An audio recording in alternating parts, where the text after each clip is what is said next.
Faut-il interdire les animaux dans les cirques? Et ça vote toujours beaucoup. Hein, oui, Benjamin. c'est toujours le oui qui l'emporte, mais l'écart se creuse. Vous votez oui à 73% avec pas mal de réactions effectivement sur Twitter notamment, avec Michel qui nous dit oui pour les cirques, c'est plus délicat pour les zoos qui ont aussi une fonction sociale et culturelle. Vous continuez de voter bien sûr et de commenter sur nos réseaux sociaux, Twitter et Facebook, avant d'en débattre dans quelques instants. Voilà, mais tout de suite à 9h03, on en parle.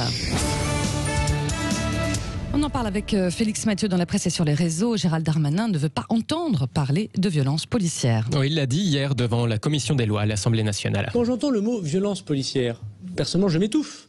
La police exerce une violence, certes, mais une violence légitime. C'est vieux comme Max Weber. Après, elle doit le faire de manière proportionnelle, elle doit le faire de manière encadrée, que quelques personnes le fassent en dehors des règles déontologiques, de la sanction doit être immédiate. Mais il est normal que les policiers et les gendarmes soient armés, interviennent pas la force pour que justement la force reste à la loi de la République et pas à la loi des bandes ou des communautés. Donc par principe, l'idée même de violence policière me paraît être totalement antinomique d'utiliser ces deux mots. Voilà. Et ce qui fait beaucoup réagir sur les réseaux sociaux, évidemment, c'est le début de cette tirade. Je m'étouffe quand j'entends parler de violence policière. Beaucoup y voient une allusion bien malvenue à deux récentes affaires justement de violence policière. Cédric Chouvier en France et George Floyd aux États-Unis. Je m'étouffe, de l'art de choisir ses mots niveau expert. J'espère vraiment que c'est totalement involontaire de sa part, réagit Béranger sur Twitter. Cynisme puissance 1000, ajoute Guillaume. Un autre avec une pensée pour celui qui avait théorisé le monopole de la violence légitime, écrit « Pauvre Max Weber, il n'avait rien demandé ». Merci beaucoup. Allez, à 9h05, c'est l'heure de notre petit déjeuner d'actualité. Sud Radio, le grand matin, été 6h-10h. Benjamin Glaise, Laurence Garcia. Et effectivement, on ouvre le débat sur Sud Radio alors que le premier adjoint à la mairie de Marseille, Benoît Payan, a fait savoir sur Facebook que la ville allait interdire les cirques avec des animaux. C'est le cas d'ailleurs de plus de 400 villes en France qui ont pris des décisions en ce sens. Eh bien, on vous pose cette question. C'est le cas de notre débat. C'est dans le cadre de notre débat. Faut-il interdire les animaux dans les cirques? Pour l'instant, vous répondez oui à 73%. Vous nous appelez bien sûr 0826 300 300 pour prendre la parole à l'antenne. On en débat en tout cas avec nos invités ce matin. William Kervitch, qui est directeur du Cirque Royal Kervitch, président du syndicat des capacitaires et des animaux de cirque. Et puis avec Julie Lann, éthologue de terrain et conservationniste des animaux sauvages. Elle est spécialiste dans les grands fauves et les éléphants. Bonjour Julie Lann, vous êtes avec nous en studio. Bonjour. Et bonjour William Kervitch, vous êtes avec nous en ligne. Alors, bonjour. Bonjour. Donc comme le disait Benjamin, Paris, Montpellier, Lille, Marseille. On sait aussi que plus de 400 villes de France les interdisent, refusent aussi la captivité des animaux dans les cirques. William Kervitch, commence par vous, même si j'imagine que vous avez eu beaucoup de dates annulées à cause du Covid. Quel accueil on vous réserve quand vous arrivez dans les communes, justement? C'est tendu en ce moment.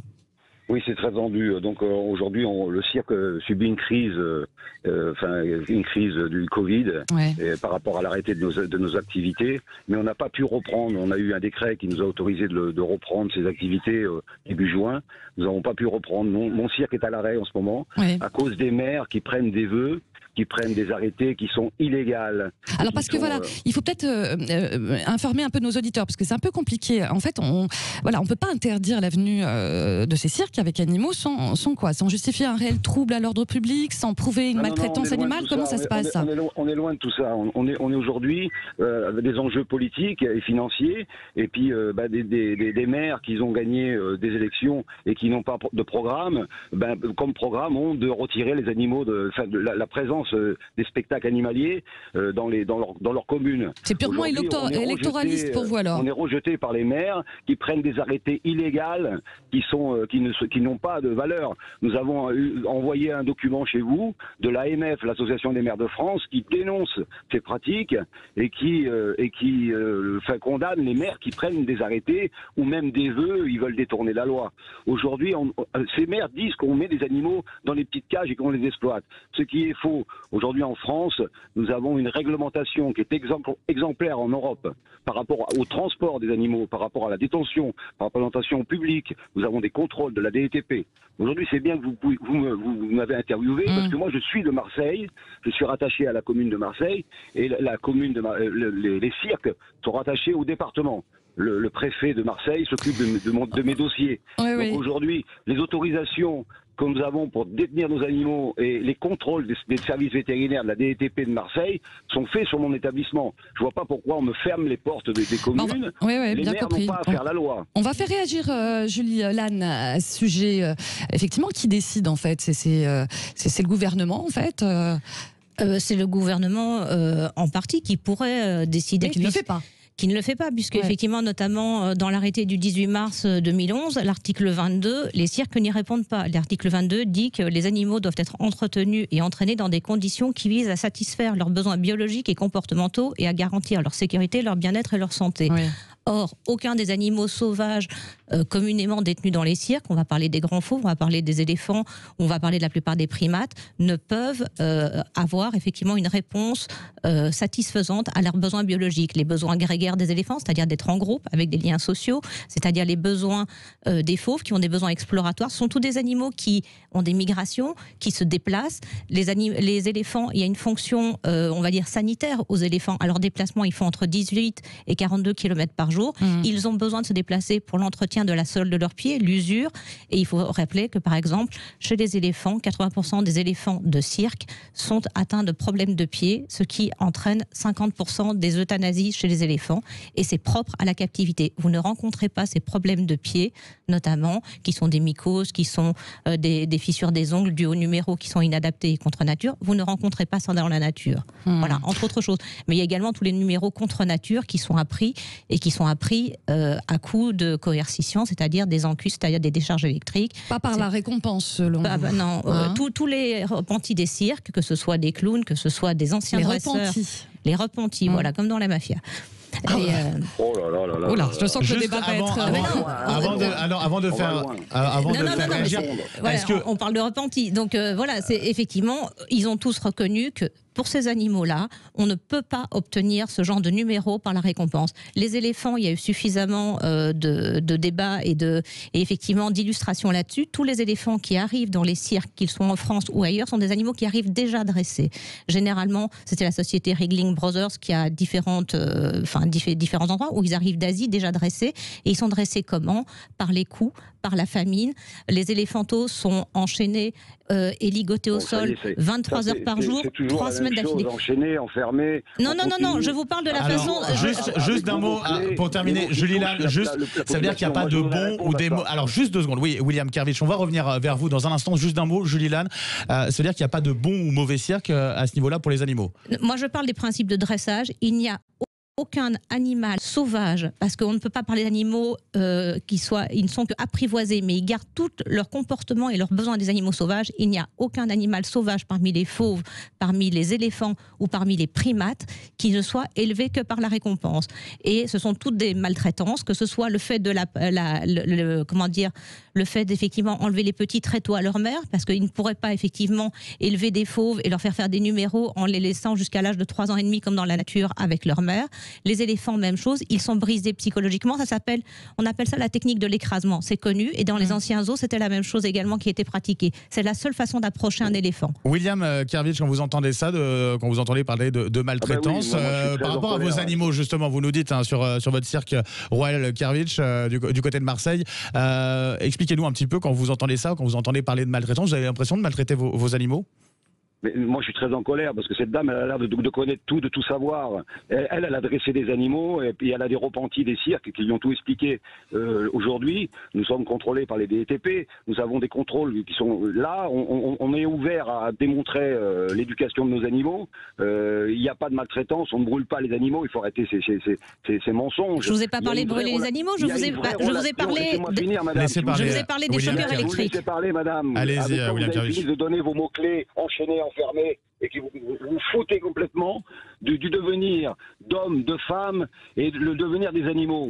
Pas du tout, mais la question n'est pas là-dessus. Vous étiez venu l'année dernière au mois de juin dans les réunions qui ont été mises en place par le gouvernement. Tout à fait. On n'a eu aucun dialogue avec vous. Vous avez même laissé des sièges vides. Non, mais vous parlez de. Je ne parle pas pour les associations. S'il vous plaît, on va essayer de s'écouter. On ne parle pas des associations qui n'étaient pas là. Moi, j'ai été là et j'ai assumé les débats avec vous. S'il vous plaît, on va arrêter tout de suite. Sinon, on arrête le débat. On va s'écouter et discuter, justement, débattre pour de bon. William Kervitch, terminez là-dessus sur la question justement de vos animaux. Est-ce que vous avez l'impression de bien les traiter ou pas concrètement dans votre cirque? En plus, on les traite bien. On a des contrôles, comme je vous dis, qui le prouvent. Aujourd'hui, il y a une vraie relation homme-animal entre nous et les animaux. Nos animaux sont nés chez nous en captivité. Depuis les années 1980, les permis d'exportation ne sont plus délivrés. Donc tous les animaux qu'il y a dans les cirques sont des animaux qui sont issus de la faune sauvage, nés dans des cirques, qui sont issus de programmes de reproduction et de gestion des naissances. Donc les animaux sont éduqués, ne sont pas frappés ni brûlés. C'est encore des on-dit. Non, monsieur, ce ne sont pas des on-dit. Il y a suffisamment de preuves sur les chausseurs. Sur les un cheval dans un cirque. Monsieur, vous ne parlez pas. Le cheval est un animal domestique et non pas un animal sauvage. Aussi, on peut les dresser. Non, monsieur, on ne peut pas les dresser. Et on a bien compris que vous n'étiez pas d'accord sur la question du dressage des animaux sauvages. On vous a entendu tous les deux. Parlez pas en même temps. On va aller au standard pour calmer tout ça avec l'un de nos auditeurs, justement. Attendez, William Kervitch, on va faire réagir nos auditeurs. Il y a Renaud qui nous appelle de Rodez. Bonjour Renaud. Ah, est-ce qu'il est avec nous ou pas? Bonjour à toute l'équipe. Bonjour Renaud. Bon, alors, vous nous écoutez, le débat est assez chaud. Forcément, c'est une vraie question. D'abord, c'est aussi un vieux débat aussi. Vous, votre avis à vous, et cette question qu'on pose sur nos réseaux, faut-il interdire les animaux dans les cirques? Qu'en pensez-vous, Renaud? Alors, très honnêtement, moi, je suis contre l'interdiction des animaux dans les cirques, très honnêtement. Parce que faut pas oublier que nous on a connu ça étant petits. Enfin, quand je dis nous, les trentenaires, les quarantenaires, etc. On a connu ça, on a vu ça, et ça laisse de très bons souvenirs. Je parle au point de vue extérieur. Maintenant. Maintenant, honnêtement, moi qui ai travaillé dans le milieu forain, j'ai vu plusieurs années d'affilée, notamment le cirque Grus, chaque année s'installer à la Fouxe à proximité de Saint-Tropez, et j'ai vu comment les animaux sont traités, en tout cas pour ce cirque-là, et honnêtement, je n'ai vu aucune maltraitance. Vous êtes forain dans les cirques aussi, Renaud? Non, j'ai travaillé dans le milieu forain au niveau des fêtes foraines. Et j'ai vu comment le cirque Grus, chaque année, s'installait, etc., comment il se comportait avec les animaux, etc. Et j'ai jamais vu aucun problème. Moi, la seule chose, en fait, sur lequel je tique un petit peu, c'est au niveau du transport. Parce que c'est vrai que les remorques, bon, ce sont des remorques, on le sait, hein, les remorques, elles sont en métal, etc. Et au moment du transport, pendant l'été, il fait extrêmement chaud. Et dans les remorques, il fait encore plus chaud. Alors c'est vrai que les animaux exotiques, les lions, etc. sont habitués à la chaleur, mais il fait quand même encore plus chaud à l'intérieur des remorques qu'à l'extérieur. C'est le seul truc qui me fait tiquer. Ouais, on va poser la question à William Kervitch, les conditions de vos animaux par rapport, et les normes par rapport notamment au transport, les cages aussi. Oui, donc je peux répondre là-dessus. Donc depuis 2011, comme cette dame disait tout à l'heure, il y a une législation en France. Et cette dame, c'est notre invitée, Julie Lannes, qui est éthologue de terrain. Je ne me rappelle pas son prénom, excusez-moi, je n'ai pas dû manquer de respect. Voilà. Pourtant, on a discuté ensemble. Et du coup, nous sommes à Marseille. C'est la préfecture de Marseille, la DTP de Marseille qui s'occupe de nos documents. Nous avons des permis, des autorisations de transport qui nous sont délivrées par rapport à l'agrément des remorques qui sont contrôlées. Et ces permis de transport ne peuvent pas dépasser 8 heures de transport. Et nous nous déplaçons une fois par semaine. Donc jamais nous nous déplaçons 8 heures, mais nous ne pouvons pas dépasser ces 8 heures de transport. Donc nos animaux au cirque royal ne font pas plus de kilomètres qu'un cheval qui va en concours. Ça, c'est pas vrai. On parlait aussi de la chaleur. Après, nous passons une formation. Nous, gens de cirque, nous passons une formation qui nous autorise à déplacer ces animaux, à les conduire, un peu comme un cariste pour conduire un transpalette. Nous, on a besoin de passer une formation avec des vétérinaires, avec des personnes de l'ONF et de la DTP qui nous donnent ce brevet pour déplacer ces animaux. Donc, il y a vraiment quelque chose qui est en place par les DTP de chaque département, par le ministère ministère de l'écologie pour contrôler et vérifier que le bien-être des animaux. Hein. On va poursuivre. Oui, bien compris. William Kervitch, on va poursuivre ce débat dans quelques instants, et Julie Lannes est également avec nous en studio. Continuez à voter, bien sûr, et répondre à cette question qu'on vous pose aussi à vous, qui nous écoutez sur nos réseaux. Faut-il interdire les animaux dans les cirques? En tout cas, ça provoque un débat assez chaud, forcément. Continuez à voter. Et puis, vous pouvez nous appeler, bien sûr, au 0826 300 300. À tout de suite. Sud Radio, le grand matin, été 6h-10h. Benjamin Glaise, Laurence Garcia. C'est la suite de notre débat assez chaud avec nos deux invités. Julie Lannes, éthologue de terrain et conservationniste des animaux sauvages, spécialisée notamment dans les grands fauves et les éléphants. Elle est avec nous en studio. En ligne, William Kervitch, directeur du Cirque Royal, président du syndicat des carapacitaires et des animaux de cirque. Autour de ce débat et cette question qu'on vous pose aussi à vous qui nous écoutez sur nos réseaux, faut-il interdire les animaux dans les cirques? Ça réagit beaucoup, c'est partagé. Oui, ça continue à peu près le même écart. Hein. Vous répondez oui à 72%, avec pas mal de commentaires, de réactions, notamment celui de Jackie qui nous écrit: les animaux n'ont pas vocation à faire le clown. Il y a des cirques de renommée mondiale composés uniquement d'hommes et de femmes qui font un travail exceptionnel, magnifique. L'animal n'y a pas sa place. On fera réagir, bien sûr, nos invités à cette réaction de Jackie. Mais tout de suite, on passe au standard 0826 300 300. Vous nous appelez pour nous donner votre avis sur ce débat. On est avec Jacques. Bonjour à vous. Bonjour. Jacques qui est avec nous. Oui, vous êtes à l'antenne. Jacques, bonjour. Soyez le bienvenu sur Sud Radio. Alors, vous nous appelez du Var. Et cette question, faut-il interdire les animaux dans les cirques? Vous pensez quoi, vous-même? Bah écoutez, c'est très simple. Les animaux sont dans un espace de liberté dans la nature, et être confinés dans un espace restreint ne va pas forcément, nécessairement leur donner le bonheur auquel ils peuvent aspirer légitimement. Donc pour vous c'est clairement oui, il faut l'interdiction pour vous, en tout cas, Jacques. Il y a de nombreuses années avant qu'on ait toutes les richesses possibles des médias actuels pour apprendre à connaître la vie des animaux sauvages. On avait des cirques, on avait des moyens de faire de la pédagogie auprès du public, mais ce n'est plus nécessaire maintenant. On a suffisamment d'autres moyens médiatiques pour arriver à voir les animaux. Merci à vous. Jacques. Vous continuez de nous appeler, bien sûr, au 0826 300 300. Et alors, on a quand même un sondage qui est sorti, effectivement, IFOP, un sondage de l'IFOP qui nous dit que 57% des Français sont favorables à l'interdiction des animaux sauvages dans les cirques. C'est une majorité, mais c'est une majorité assez courte, finalement, Julie Lannes. Ça dépend des sondages. Dans d'autres sondages, vous avez 7 Français sur 10 qui se prononcent contre les cirques avec animaux sauvages. C'est plutôt le cas d'une autre actuellement sur Twitter. Voilà, exactement. Donc ça dépend, tout dépend qui on interroge et comment les choses se passent. Mais ce qu'il y a, c'est simplement les faits qu'ils soient scientifiques, qu'ils soient légaux. Vous ne pouvez pas aujourd'hui répondre aux besoins biologiques d'un animal sauvage en captivité. La plupart des animaux de cirque souffrent de problèmes de troubles du comportement. Les troubles du comportement, que ce soit des stéréotypies, c'est-à-dire des allers-retours, mais ça peut être également des problèmes dentaires, les animaux qui rongent leurs barreaux, qui se cassent les dents, qui ont différents problèmes, etc. Tous ces problèmes-là sont typiques à la captivité. Vous ne les rencontrez pas dans le milieu sauvage. Donc, de toute façon, ça montre bien, c'est une réaction de l'animal pour essayer de pallier avec un environnement qui ne lui convient pas. Et tout ça résulte en problèmes de santé pour l'animal. J'ai parlé tout à l'heure des problèmes de pattes, mais il y a des problèmes cardiaques, il y a des problèmes de tachycardie, il y a des problèmes de fatigue, et ça les épuise, parce que par exemple, les chevaux peuvent faire 8 heures, comme les girafes, 8 heures par jour de stéréotypie. Quand on dit par jour, c'est par 24 heures. Donc les girafes peuvent passer 8 heures par nuit à lécher les parois de leur caravane, etc. Les tigres et les lions, entre 30 et 60% à faire des allers-retours, etc. Donc tout ça, vous avez les stéréotypes orales, vous avez la sursexualité ou justement, on va dire l'hyposexualité. Et voilà, donc vous avez énormément de problèmes. Vous avez des problèmes effectivement d'incontinence, des animaux qui vont se faire pipi dessus pendant les numéros, c'est du stress.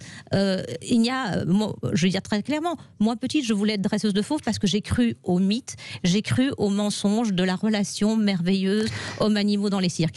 Et je pense que très sincèrement, certains circassiens aiment leurs animaux ou croient les aimer et qui n'ont pas conscience de ça. Mais la plupart des animaux, on ne parle pas pour les fauves, mais en tout cas pour les éléphants, arrivent déjà dressés chez eux. Alors que eux, on sait très bien qu'effectivement, ils les dirigent, ou plutôt ils leur donnent des coups d'encus pour les faire obéir. On va faire réagir. Ils ont déjà ils ont été prédressés. Ils ont été prédressés avant. On l'a entendu là-dessus, William Kervitch, donc du Cirque Royal Kervitch.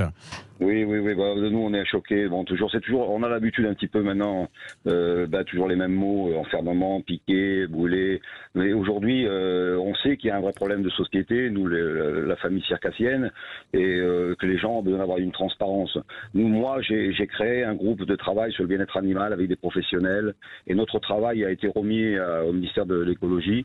Et il y a eu des propositions qui ont été faites au gouvernement pour améliorer encore le bien-être des animaux dans les cirques, pour faire une transparence pour le public, pour démontrer que ce n'est pas vrai, on ne pique pas et on ne brûle pas les animaux. Aujourd'hui, comme dans les cirques, comme dans les zoos, on a compris qu'il faut amener des enrichissements aux animaux pour éviter, bien sûr, ces stéréotypies. Il faut trouver des solutions, au moins, il faut trouver des solutions pour le bien-être des animaux, pour que les animaux puissent vivre dans de bonnes conditions, et arrêter les mensonges de dire qu'on les maltraite. Monsieur, vous cassez les liens sociaux entre les animaux, entre les éléphants qui sont extrêmement importants. William Kervitch. Spécialiste, et moi aussi je suis spécialiste, hein, et moi je travaille avec des fauves que je dresse moi-même. Mais oui, monsieur, et vous allez, et vous et vos collègues, vous allez également les chercher en Afrique du Sud, et vous nourrissez les trafics, monsieur, et vous les nourrissez ici en France. C'est comme ça qu'on retrouve des bébés fauves. S'il vous plaît, on va arrêter. William Kervitch.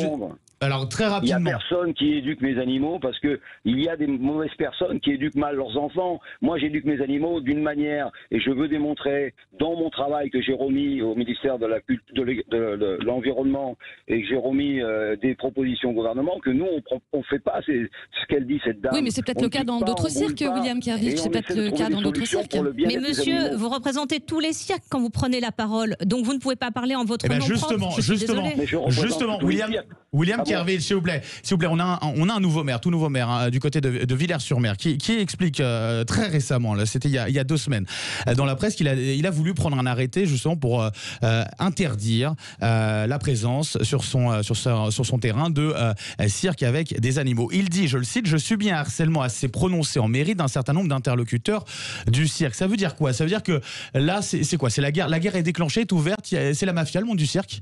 Mais oui, non, c'est pas la mafia, faut pas dire ça. Nous sommes en toute légalité. Ce qui est illégal, c'est les maires qui prennent des arrêtés qui sont illégaux. Ils sont illégaux, le harcèlement ils sont condamnés par la loi. Et nous avons un courrier de l'AMF, l'Association des maires de France, qui le prouve, que ce qu'ils font n'est pas illégal. Donc aujourd'hui, les maires ferment les portes de leur ville au cirque.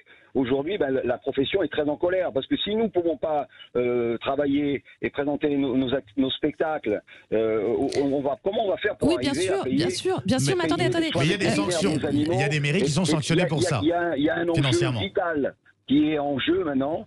Donc la profession est très en colère par rapport à ça, parce que le gouvernement doit trancher. Aujourd'hui, les maires ne font pas la loi, ils la font respecter, et quand ils prennent un décret ou une interdiction, ce n'est pas légal. Ouais, bien compris. En même temps, il y a beaucoup de cirques qui se réinventent aussi, qui proposent des spectacles sans animaux, et ce qui marche plutôt bien aussi. Vous, Julie, bien sûr, mais je suis d'accord avec vous. Oui. Julie Lannes, vous êtes régulièrement menacée, vous? J'ai été menacée par les cirques avant la publication du livre-rapport que j'ai fait pour une association justement sur les cirques, et après également, parce qu'effectivement on m'a accusé de différentes choses si je le publiais, mais j'ai aucun problème, il n'y a aucune diffamation. J'ai réuni là les plus grandes publications du monde entier de tous les acteurs reconnus, dont certains que je connais personnellement puisque je travaille sur le terrain, y compris j'investigue notamment les fermes d'élevage qui notamment fournissent les cirques, notamment Monsieur Eldelsheim, parce que quand il dit que les animaux sauvages ne viennent plus de l'étranger, si, ils viennent toujours du monde sauvage, puisqu'effectivement ces endroits sont connus pour notamment prélever. Laissez-moi terminer. Ils sont notamment, les fermes d'élevage où notamment Monsieur Frédéric Edelstein a été se fournir, il a acheté 12 lions blancs là-bas, entre 12 et 20. Ce n'est pas des animaux qui sont dans la nature. Monsieur, ces fermes d'élevage, je les investigue et ils font partie ils vont justement régulièrement prélever des animaux dans la nature pour renouveler le pôle génétique et pour éviter que vous ayez des lions qui aient des arrêts cardiaques ou qui aient des paralysies du bassin, ce que vous avez vous régulièrement, et voilà, et pour avoir effectivement une diversité. Un programme de gestion des reproductions. Mais vous n'avez pas de programme, ça fait partie des mensonges que vous racontez en termes de conservation. De toute façon, on sait que on vous mettra pas d'accord. Non, on ne mettra pas d'accord, mais ce sont des animaux hybrides dans les cirques. Je voudrais, s'il vous plaît, intervenir par rapport à ce qui est dit à la dame. Nous, on est victimes par rapport à cet harcèlement. Les médias nous aident pas non plus. En tout cas, vous êtes invité ce matin pour débattre. Aujourd'hui, oui, et on vous remercie. Mais bon, la plupart du temps, on prend est-ce que vous êtes d'accord contre les animaux dans les cirques, dans les cages enfermées? C'est une vraie on ne laisse question, pas le droit de s'expliquer, de se défendre. Hein. Mais nous, on a des menaces aujourd'hui qui sont graves. On l'a signalé au ministère de l'Intérieur, à la Commission nationale cirque et forain. On a des menaces de mort sur nous-mêmes, sur les réseaux sociaux. On dit brûler la caravane du dompteur ou brûler la caravane du directeur de cirque pour arrêter les animaux dans les cirques. Donc c'est des menaces graves qui sont... Mais monsieur Gerwitz, que ce soit les menaces que vous subissiez ou que certains circassiens, enfin de nombreux circassiens fassent subir aux gens qui sont contraires à vos pratiques... Non, c'est le contraire, de nombreux associations font subir aux gens mais je suis désolée, dans les deux cas de figure, elles sont inexcusables. Ce qui prouve que c'est un vrai sujet de société, en tout cas. En tout cas, merci d'avoir, même si bon voilà, on n'était pas forcément d'accord, mais vous avez pu parler tous les deux et vous exprimer. Quand on nous dit qu'on va brûler nos caravanes, nous sommes inquiets parce que les dirigeants de l'association... Mais monsieur, c'est aussi grave que les maires que vous menacez ou que vous renversez en voiture comme celui de l'Haye-Rose. Si monsieur, le maire de l'Haye-Rose est prêt à témoigner. On n'a plus le temps de poursuivre. Merci William Kervitz, directeur du Cirque Royal, président du syndicat des capacitaires et des animaux de cirque. Et merci d'avoir été avec nous en studio. Julie Lannes, éthologue de terrain et conservationniste des animaux sauvages spécialisé dans les grands fauves et les éléphants. On va donner le résultat de notre sondage et cette question qu'on vous posait depuis 6h du matin sur nos réseaux. Faut-il interdire les animaux dans les cirques? Et donc la réponse finale, c'est un oui à 72% dans notre sondage Twitter. Les deux commentaires, on vous les lit, notamment cet auditeur qui nous écrit: ces animaux sont condamnés à la détention perpétuelle dans le but mercantile d'être exhibés. Il serait tout à notre honneur de faire cesser cette ignominie. Ou encore un commentaire un peu plus hésitant: ça dépend, s'ils sont choyés, soignés, aimés, pourquoi pas. En fait, il faudrait surtout, comme pour d'autres domaines, intensifier les contrôles. On en a en tout cas parlé ce matin, effectivement. Voilà, à suivre dans quelques instants, on va